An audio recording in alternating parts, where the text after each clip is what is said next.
मध्य प्रदेश की इस topic wise series में आप सभी का स्वागत है। आज का जो हमारा पर्टिकुलर वीडियो रहेगा वहाँ रहेगा मध्य प्रदेश की जलवायु के फैक्ट के ऊपर से। मध्य प्रदेश की जलवायु से जितने भी फैक्ट बन सकेंगे उतने सारे को हम कंप्लीट करेंगे इस लेक्चर के अंतर्गत। तो हमारा सबसे पहला फैक्ट हो जाता है किसी भी क्षेत्र, अच्छा पहले तो इसकी डेफिनेशन है, किसी भी क्षेत्र में लंबे समय तक पाए जाने वाले ताप, वर्षा, वायु, आर्द्रता आदि की मात्रा, अवस्था तथा गति का औसत रूप में पाया जाना वहाँ की जलवायु कहलाती है। मतलब ताप की मात्रा, वर्षा की मात्रा, वायु की मात्रा और आर्द्रता की मात्रा जो होती है उसके औसतन रूप को ही जलवायु कहा जाता है। मध्य प्रदेश में कैसी जलवायु है? तो मध्य प्रदेश की जलवायु को मानसूनी जलवायु कहते हैं। कौन सी जलवायु कहते हैं? तो मानसूनी जलवायु।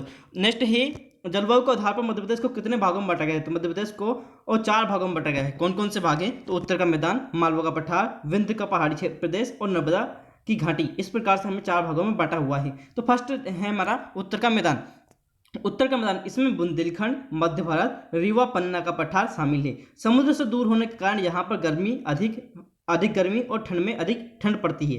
नेक्स्ट है मतलब यहाँ पर गर्मी में अधिक गर्मी हो जाती है और ठंड में अधिक ठंड हो जाती है। कौन सा भाग है? तो उत्तर का मैदान भाग है। इसके अंतर्गत कौन कौन आते हैं? तो बुंदेलखंड, मध्य भारत और रीवा, पन्ना का पठार इसके अंतर्गत आता है।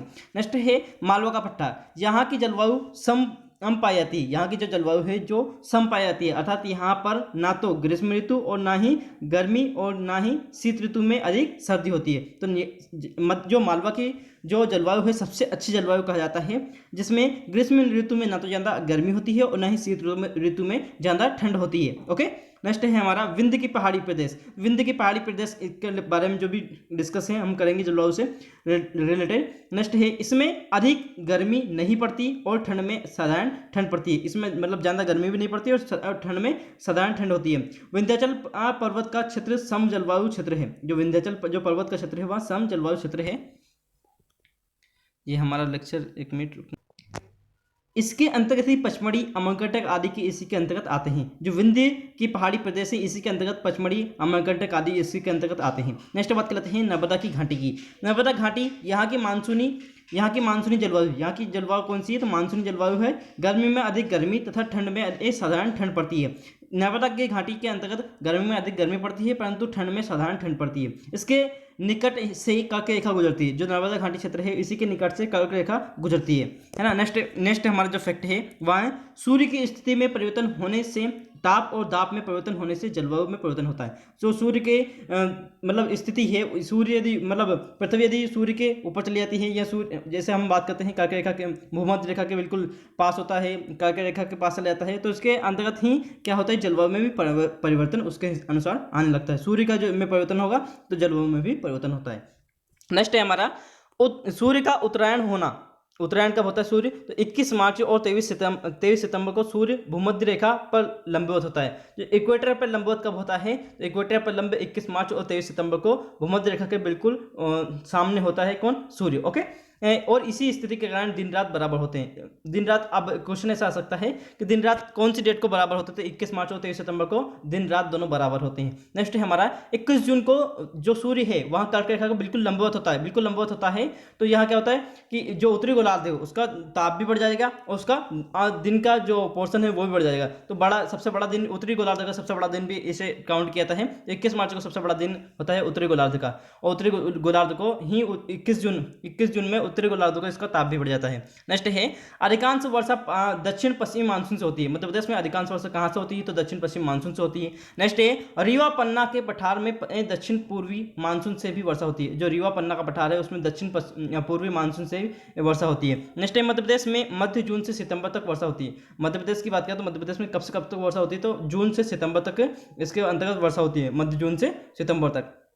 नेक्स्ट है सबसे अधिक वर्षा कहाँ पर होती है? तो मध्य प्रदेश में सबसे अधिक वर्षा पचमढ़ी में नापी गई है। कितनी है? 199 सेंटीमीटर। कितनी है? 199 सेंटीमीटर। सबसे कम वर्षा कहाँ पर होती है? तो 55 सेंटीमीटर भिंड में मापी गई है। कितनी है? 55 सेंटीमीटर। प्रदेश में औसतन वर्षा कितनी है? तो औसतन वर्षा की बात करें तो एवरेज वर्षा हमारी 112 सेंटीमीटर। कितनी? 112 सेंटीमीटर। नेक्स्ट है 75 सेंटीमीटर से कम वर्षा वाले क्षेत्र कौन सा है? तो पश्चिमी क्षेत्र जो है वो 75 सेंटीमीटर से कम वर्षा वाला क्षेत्र है। 75 सेंटीमीटर से अधिक वर्षा वाला क्षेत्र कौन सा है? तो पूर्वी जो क्षेत्र है वहाँ 75 सेंटीमीटर से अधिक क्षेत्र वाला अधिक वर्षा वाला क्षेत्र है। नेक्स्ट है हमारा पूर्वी क्षेत्र में वर्षा का औसत 140 सेंटीमीटर के लगभग, जो पूर्वी क्षेत्र है उसके अंतर्गत 140 एवरेज जो है तो 140 सेंटीमीटर के लगभग यहाँ का एवरेज है, जबकि प्रदेश के पश्चिमी क्षेत्र में वर्षा का औसत 75 सेंटीमीटर ही है।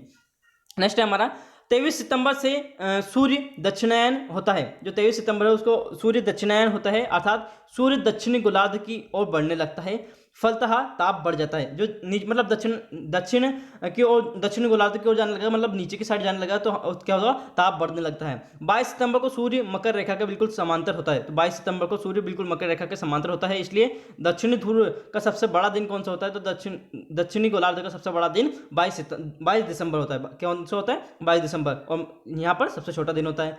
इसमें फैक्ट लिखा है, इसमें दक्षिण गोलार्ध पर ताप बहुत बढ़ जाता है, उत्तरी गोलार्ध पर ताप कम हो जाता है, और जिससे गर्मी और सर्दी की मात्रा क्या होती है, बढ़ जाती है। हमारे यहाँ पर क्या होगा, सर्दी की मात्रा बढ़ जाएगी, किस दिन, 22 दिसंबर के अंतर्गत बढ़ जाएगी। ओके, जब सूर्य नीचे की साइड जाएगा दक्षिण गोलार्ध में, तो हमारे यहाँ पर क्या होगी, सर्दी होने लगेगी। नेक्स्ट है मध्य प्रदेश में ऋतु संबंधी आंकड़े एकत्रित करने वाली वेधशाला कहाँ पर है, तो मध्य प्रदेश में ऋतु संबंधी आंकड़े एकत्रित करने वाली वेधशाला इंदौर में है। कहाँ पर, इंदौर में है। नेक्स्ट है कर्क रेखा मध्य प्रदेश के बिल्कुल बीचों बीच से गुजरती है। जो कर्क रेखा है मध्य प्रदेश के बीचों बीच से गुजरती है। हमने इस पर ट्रिक के द्वारा एक वीडियो बनाया है, यदि आपने नहीं देखा है तो हमारे जो वीडियो का शॉर्ट पोर्शन होता है उसमें चले जाइए, उसमें आपको मिल जाएगा।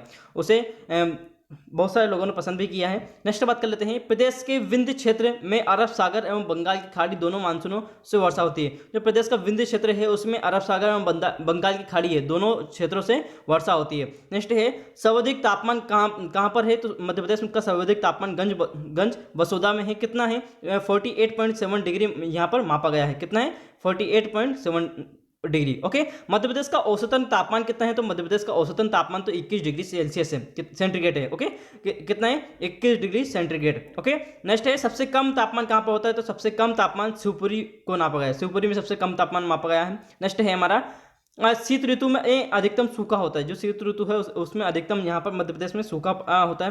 नेक्स्ट है मध्य प्रदेश की जलवायु को उष्णकटिबंधीय स्वरूप प्रदान करने के लिए प्रदेश की मध्य से गुजरने वाली कर्क रेखा उत्तरदायी है। जो मध्य प्रदेश की जलवायु उष्णकटिबंधीय जलवायु है, इसे कौन डिपेंड करता है, तो मध्य से गुजरने वाली हमारी कर्क रेखा है वहाँ डिपेंड करती है इस पर। जबकि दक्षिण पश्चिम मानसून से प्राप्त होने वाली वर्षा इसे मानसूनी जलवायु स्वरूप प्रदान करती है। जो दक्षिण पश्चिम से जो वर्षा होती है या इसे मानसून जलवायु के रूप में जानी जाती है। तो मध्य प्रदेश दोनों को चुना सकते हैं कि मध्य प्रदेश की जलवायु कैसी है, तो ऑप्शन में यदि उष्णकटिबंधीय होगा तो हमारी आंसर क्या हो जाएगा, उष्णकटिबंधीय। यदि उष्णकटिबंधीय नहीं होगा, मानसूनी जलवायु होगा, तो मानसूनी जलवायु हमारे मध्य प्रदेश की जलवायु कहेंगे। नेक्स्ट है हमारे मध्य प्रदेश की जलवायु क्षेत्र, एक नज़र में हम देख लेते हैं कि विंध्य पर्वतीय क्षेत्र में कौन सा है, तो ग्रीष्म ऋतु कम तथा शीत ऋतु में साधारण ठंडी होती है। जबकि मालवा का पठार में, तो मालवा का पठार में सबको पता है कि ग्रीष्म ऋतु में सामान्य गर्मी और शीत ऋतु में सामान्य ठंडी। ओके, बघेलखंड का पठार में ग्रीष्म ऋतु में अधिक गर्म तथा शीत ऋतु में सामान्य ठंडी। नर्मदा घाटी क्षेत्र में ग्रीष्म ऋतु में अधिक गर्मी और तथा शीत ऋतु में सामान्य जो ठंडी होती है सामान्य होती है। उत्तर का मैदान में ग्रीष्म ऋतु में अधिक गर्म तथा शीत ऋतु में अधिक ठंडी होती है। कुछ वैज्ञानिकों ने इसके आधार पर कुछ प्रकार से बांटा जलवायु को वर्गीकृत किया गया है, कुछ विद्वानों ने, उनके बारे में हम देख लेते हैं। पहला विद्वान का नाम है AR सुब्रमण्यम तथा T श्री मन्नारायण। 1991 में इन्होंने 3 भागों में इसे बांटा गया है। कौन कौन से हैं, अर्ध शुष्क अथवा स्टेपी। नेक्स्ट है गर्म शीतोष्णी वर्षा जलवायु। नेक्स्ट है उष्णकटिबंधीय आर्द्र एवं शुष्क जलवायु। इस प्रकार से इन्होंने 3 भागों में बांटा गया है। तापमान एवं वर्षा के द्वारा के डिपेंड करके इनको बांटा गया है। नेक्स्ट है कोपेन ने 2 भागों में इसे बांटा है, उष्णकटिबंधीय सवाना जलवायु। नेक्स्ट है शुष्क शीत मानसून जलवायु। इसके आधार कौन सा है, तो इसका आधार है दक्षिण पश्चिम व पश्चिमी भाग जो है उसके आधार पर इन्होंने बांटा हुआ है। थर्मोस्टेट की बात कर लेते हैं, तो 3 भागों में इन्होंने बांटा है।